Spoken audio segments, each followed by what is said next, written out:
ये संकल्प बनाता है अगर ये शरीर भोगने को मिल जाए मैं विश्राम को प्राप्त हो जाऊंगा, ये पदार्थ भोगने को मिल जाए, ये दृश्य देखने को मिल जाए, ये श्रवण प्रिय संगीत सुनने को, ये बात सुनने को, इंद्रियों के सहित मन शब्द स्पर्श रूप रस गंध, और चाहता है विश्राम। भ्रमित करके हमको जहां बिल्कुल विश्राम नहीं है, बिल्कुल आनंद नहीं है, वहां ले जाता है और फिर खुद अनुभव करके कहता है इसमें तो नहीं है, शायद उसमें होगा। फिर वहां से विचलित करके दूसरे में, दूसरे से तीसरे में पूरा जीवन व्यतीत कर देता है।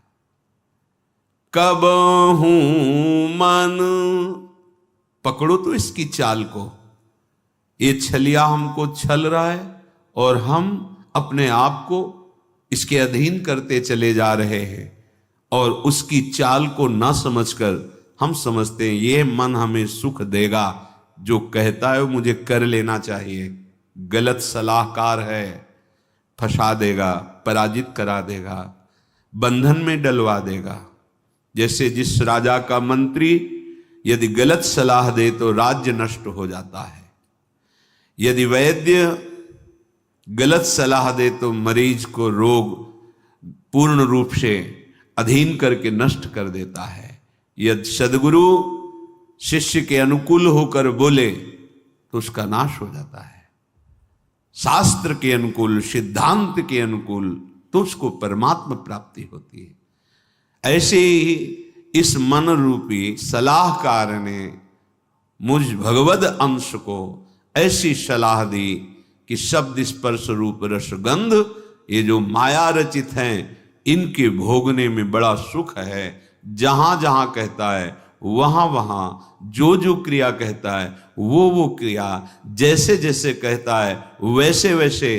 पर कब हूं मन विश्राम न मान्यो, कभी छलिया मन ने ऐसा नहीं कहा कि बस हो गया, जिस मार्ग में चला भी सुख नहीं मिला, ये सब मिथ्या है, सत्य वचन है, अब मुझे वापस होना चाहिए, इस मन की सलाह में नहीं फंसना चाहिए। पर नहीं, उसी छलिया मन का साथ देकर, इतना साथ देकर कि स्वयं मन बन करके, कि मन मानो मैं हूं, मन को अच्छा लगा मेरे को अच्छा लगा, मन को बुरा लगा मेरे को बुरा लगा, इतनी तन्मयता, यही हमारा पतन है, यही हमारी मायाकृत आकर्षण की वृत्ति है जो हम समझ नहीं पा रहे। निशिदिन भ्रमत विसारी सहज सुख, जहां तहां इंद्रिन तान्यो, कब हूं मन विश्राम न मान्यो। रात दिन जैसा इसने कहा इंद्रियों के सहित वैसी ही चेष्टा की, पर सहज सुख जो हमारा स्वरूप है, चेतनामल सहज सुख राशि, हम अपने स्वरूप का विस्मरण करके, हमारे ही बल से बलवान होकर इस मन और इंद्रियों ने हमें फंसा दिया, दुर्गति कर दी।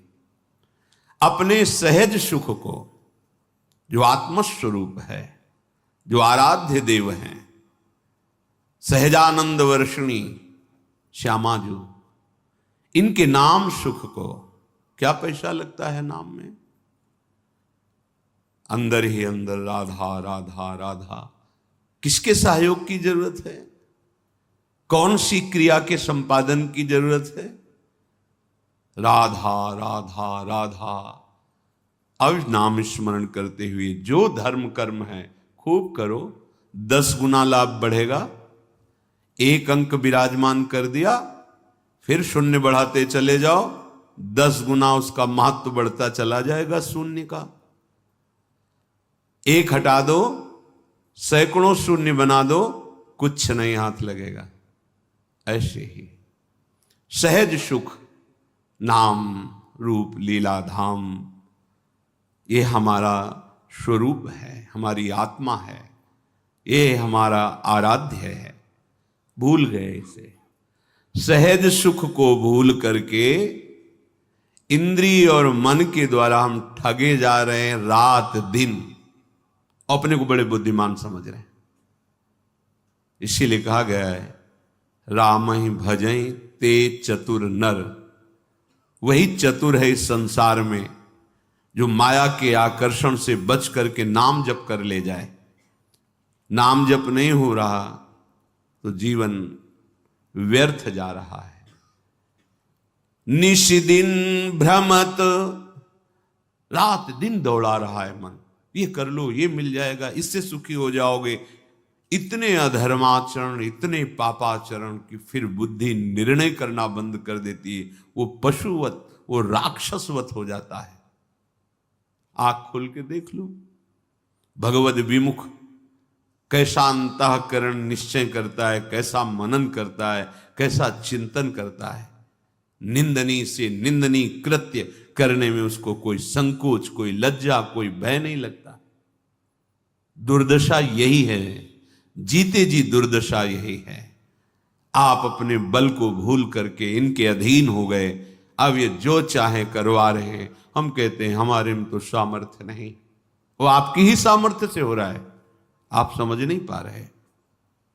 भ्रमक, आप भ्रमित हो गए हैं। ऐसा लगता है मन बहुत बलवान, इंद्री बहुत बलवान, और आपके ही बल से वो बलवान है। निश दिन भ्रमत विसारी सहज सुख, जहां तहां इंद्रीन तान्यो, खींच रही इंद्रिया। श्री प्रहलाद जी महाराज भगवान नृसिंहदेव जी से कह रहे हैं, हे नाथ, जैसे एक पुरुष की बहुत सी स्त्रियां हों और वो अपने अपने शयन गृह की तरफ उसे खींच रही हों, ऐसी दुर्दशा है। नेत्रेंद्रिय अपने सुख के लिए, श्रवणेंद्रिय अपने सुख के लिए, घ्राणेंद्रिय अपने सुख के लिए, रसेंद्रिय अपने सुख के लिए, त्वगेंद्रिय, जनेंद्रिय, सब। प्रभु बचा लो इस दुर्दशा से जीव को। तो प्रभु ही शास्त्र, सदगुरुदेव संत के रूप में वो सूत्र बताते हैं, वो युक्ति बताते हैं, जिससे तुम मुक्त हो जाओगे इस बंधन से। फिर तुम्हें समझ में आएगी ये बात। अभी तो ऐसा लग रहा है कि कथा भागवत का कोई पुण्य मिले सुनने का, और जो चाहे वो हमें लाभ मिल जाए, बस यही है। यद्यपि विषय संग सहो दुसह दुख, विषम जाल अरुझान्यो, तदपि न तजत मूढ़ ममता बस, जानत हूं नहीं जान्यो, कब हूं मन विश्राम न मान्यो।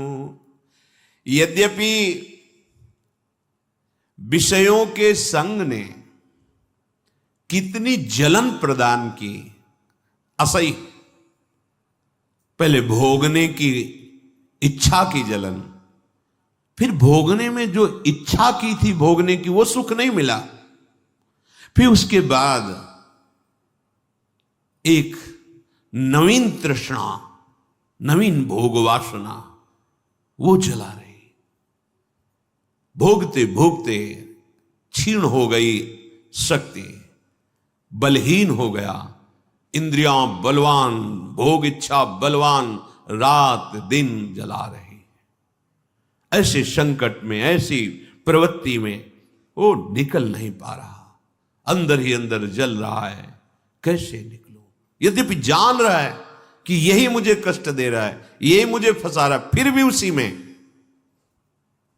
यद्यपि विषय संग सहो दुषह दुख, विषम जाल अरुझान्यो। आहा, असही संकट सह रहा है, कठिन जाल में फंस गया है। ये जाल दिखाई नहीं देता, बस फांस लेता है। कहां फंसे हो? देखो, पर अंदर से ऐसे फंसे हो कि जी नहीं सकते। ये माया जाल है। मछली फंसती तो जाल तो दिखाई देता है, लेकिन माया का फेंका हुआ जाल दिखाई नहीं देता, फंस जाता है जीव। और ये सदगुरुदेव के शास्त्र के वचन ही इस जाल से तुम्हें मुक्त करा सकते हैं, दूसरा कोई नहीं। और इस जाल का प्रभाव है कि उस जाल से निकलना ही नहीं चाहता, उसी जाल में सुखी रहना चाहता है। ये बड़ी विचित्र दुरत्यय भगवान की भ्रमात्मक माया है। यद्यपि विषय संग सहयो दुषह दुख विषम जाल अरुझान्यो, तदपि न तजत मूढ़ ममतावश जानत हो नहीं जान्यो। एक को फेंक के आ रहा है, जला के आ रहा है, गाड़ के आ रहा है और कह रहा है भाई रो मत, सबकी यही दशा होती है। जान रहा है इसका, अरे कोई साथ नहीं जाता, सबको ऐसे जान रहा है, पर ना जाने हो, वो केवल बोल रहा है, अंदर से नहीं समझ रहा है, फिर जाके उसी विषयों में सुख खोजता है। उसको ये पता नहीं कि जिस शरीर का आश्रय लेकर हम विषय भोग रहे, ये शरीर ही नष्ट हो जाने वाला, ये शरीर ही दुखमय है, फिर इससे भोगे जाने वाले विषय कैसे सुखमय हो सकते हैं। रसेंद्रिय अच्छे अच्छे पदार्थों के लिए ललचा रही है, खाने के बाद 6 घंटे के बाद ऐसा दुर्गंध युक्त मल बनता है, उसी को ललचा रही थी। कैसी कैसी मायाजनित जाल के फंदे जिसने हमें बांध रखा है। अरे केवल प्राण पोषण करो, धर्म युक्त कार्य करो, निरंतर नाम जप करो और छूट जाओ इस शरीर बंधन से। ये समझ में ही नहीं आता। तुम अविनाशी हो, शरीर विनाशी है। शरीर से जितने भोग भोग रहे हो, ये सब मायाकृत जादू का तमाशा है, इनकी सत्ता ही नहीं है। बस प्राण पोषण करो और प्राणनाथ का भजन, उनकी आज्ञा के अनुसार मुक्त हो जाओगे इस माया खेल से। जन्म अनेक किए नाना विधि, कर्म कीच चित सान्यो, होई न विमल विवेक नीर बिनु, वेद पुराण बखान्यो, कबहू मन विश्राम न मान्यो। बहुत जन्म हो गए, अनेक जन्मों में बहुत से कर्म किए और ये कर्म रूपी कीचड़ में ऐसा फंसा लिया, हम निकल ही नहीं पा रहे। एक कर्म बख्शने वाला नहीं, एक एक चेष्टा इस भूमि पर जो आप करेंगे, एक कर्म भूमि है इस भूमि पर, इसीलिए शब्द कहा है। अन्य लोकों में वही कर्म करोगे जो तुम्हें भोग भोगने, बस नवीन कर्म नहीं होता। देवलोक में नवीन कर्म नहीं होता कि आप नया अनुष्ठान कर्म कर, नहीं, अपने किए हुए अनुष्ठान का शुभ फल भोगो। नरक में अपने किए हुए अशुभ कर्मों का, पाप कर्मों का फल भोगो। अन्य लोकों में भी ऐसा है, एकमात्र ये। इसीलिए यहां जन्म लेने के लिए देवता भी ललचाते हैं। बड़े भाग मानुष तन पावा, सुर दुर्लभ सदग्रंथन गावा। ये कर्म एक एक सेकंड का हिसाब है। आप क्या बोल रहे हैं, क्या देख रहे हैं, कैसे, पूरा का जितना समय दिया गया 80 वर्ष 100 वर्ष, तो जिस दिन आप इस भूमि पर प्रकट हुए उसी समय से शुभ अशुभ कर्म का भोग लागो, और जहां चेतना जागृत हुई नवीन कर्म वो आपके ऊपर। शास्त्रीय सिद्धांत से शायद 14 वर्ष की अवस्था तक मांडव्य ऋषि धर्मराज से व्यवस्था बनाई थी, क्योंकि उस समय पूर्ण चेतना धर्म की क्या वृत्ति ये नहीं जागृत होती, तो उस समय तक के लिए तो इसके आगे जो कर्म होते हैं उनका एक एक हिसाब होता है। ऐसा ना समझो आप जो हंसी मजाक कर रहे हैं, आप देख रहे हैं, बोल रहे हैं, छू रहे हैं, ये सब आपका रजिस्टर है, बढ़ रहा है। किस विषय में आप बोले, क्या बोले, उस बोलने में क्या दोष था, आपने क्या क्रिया की, वो शास्त्रों के सम्मति से है या निषेधात्मक है, उसका फल आपको मिलेगा। और यदि एक आप युक्ति सीख गए कि अब जो मैं कर्म करने जा रहा हूं वो श्री भगवान की प्रसन्नता के लिए होगा और भगवान के द्वारा दिए बल से होगा, वो कर्म बांधेगा नहीं, और जब कर्म हुआ तो पूर्ण समर्पित प्रभु को मुक्त हो जाओगे।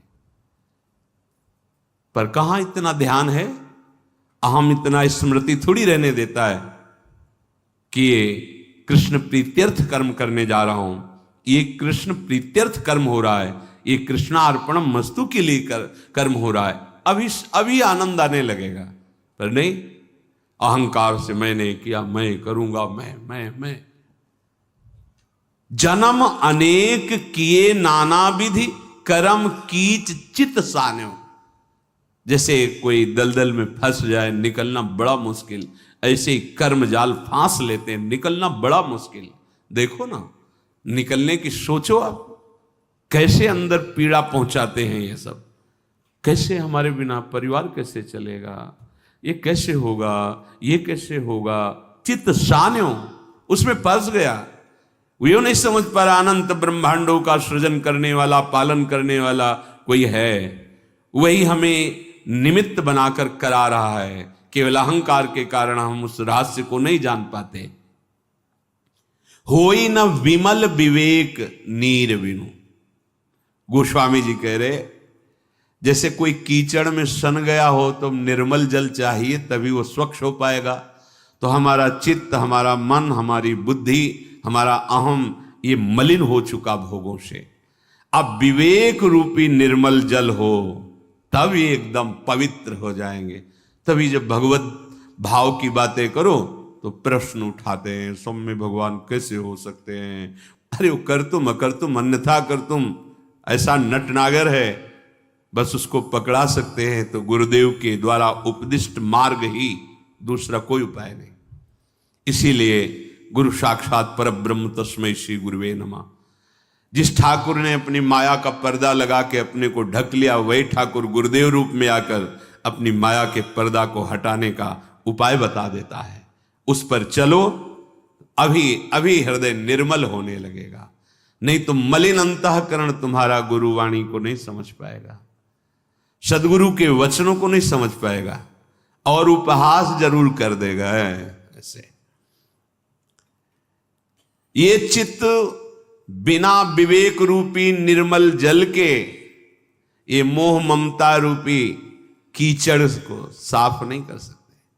विवेक रूपी जल ही होए विवेक मोह ब्रह्म भागा, तब सब विषय विलास विरागा। ऐसा शास्त्र पुराण वेद सब कहते हैं कि विवेक निज हित नाथ पिता गुरु हरिसो हरसि हृदय नहीं आन्यो, तुलसीदास कब तृषा जाए सरखन तहि जन्म सिरान्यो, कब हूं मन विश्राम न मान्यो, कब हूं मन विश्राम न मान्यो। आहा, जो हमारा परम हित करने वाले हैं, जो मेरे स्वामी हैं, नाथ, कौन? निज हित।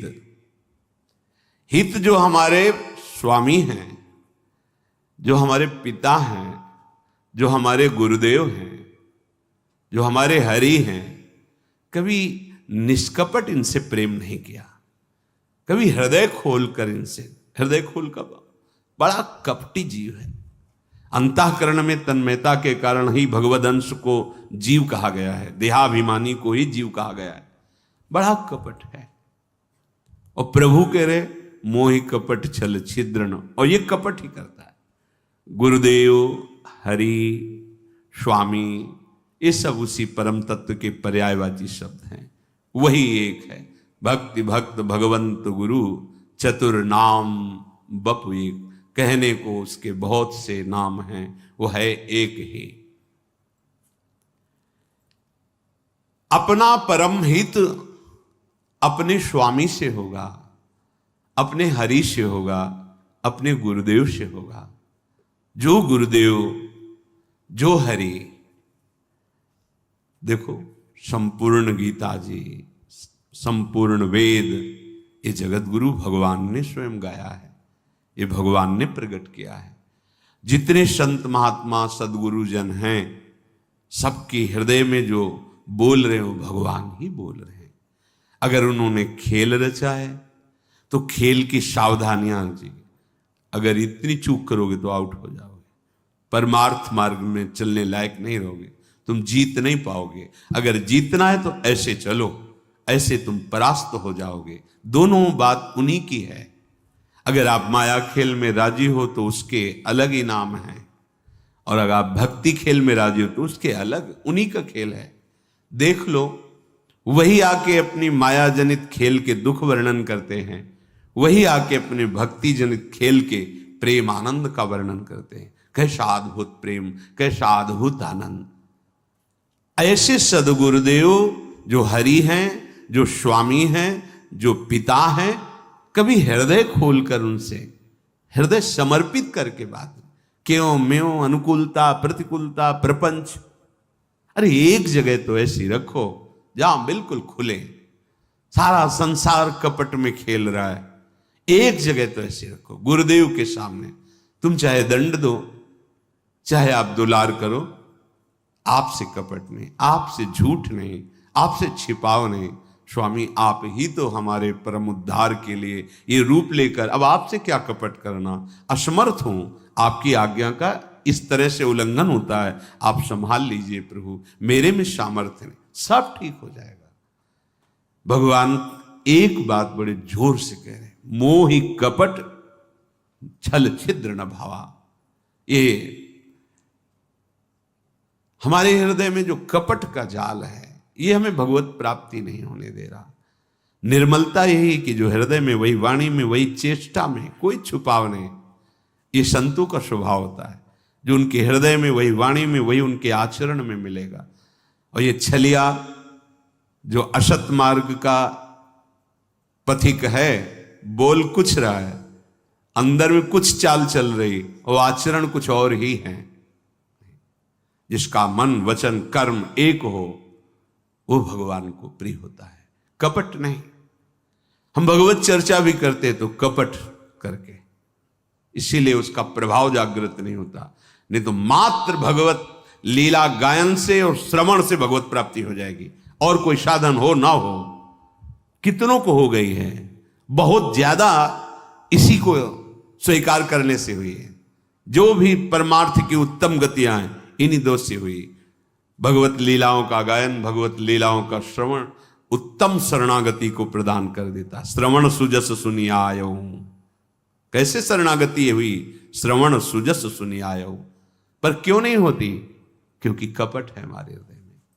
चौथी भगत मम गुणगन करहि कपट तज गान। ये एक जगह तो ऐसी रख लो जहां निष्कपट भाव हो। मेरे गुरुदेव, मेरे प्रभु, जैसा हूं आपका हूं। आप ठुकराओ तो आपका हूं, आप पुचकारो तो आपका हूं, आप दंड दो तो आपका हूं, आप प्यार करो तो आपका हूं। आपके सिवा कोई और नहीं, कोई ठौर नहीं। हो गया काम।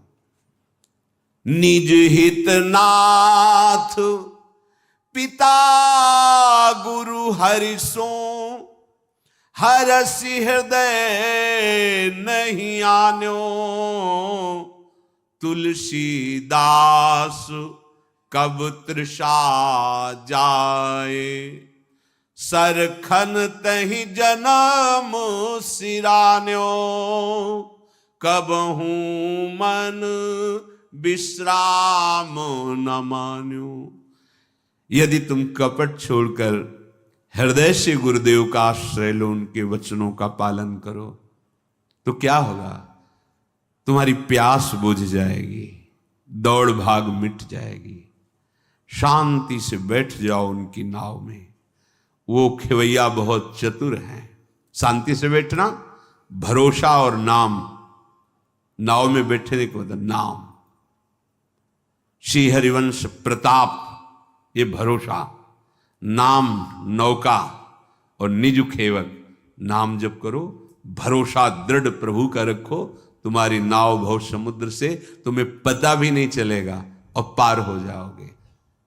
श्री हरिवंश प्रताप, नाम नौका निज खेवक, भव सागर सुख तरत, निकट हरिवंश जो सेवक। अभी संभल जाओ, नहीं तो खोदते खोदते जीवन व्यतीत हो जाएगा और प्यास कभी नहीं बुझेगी। जैसे कुआं खोदना शुरू किया, कुआं खोदते खोदते जीवन की शाम हो गई, लेकिन पानी पीने को नहीं मिला। अर्थात तुम भोगों में भोगते भोगते मर जाओगे, कभी तृप्ति और शांति न मिली है न मिलेगी। अनंत जन्म व्यतीत हो गए, इस माया ने विस्मृति के गर्त में ऐसा डाल दिया है कि हमें लगता ही नहीं कि हमारे पीछे जन्म हुए हैं। कभी प्यास नहीं बुझेगी, कभी मन विश्राम को प्राप्त नहीं होगा। इसलिए अहम का समर्पण, आराध्य देव का अनन्य चिंतन,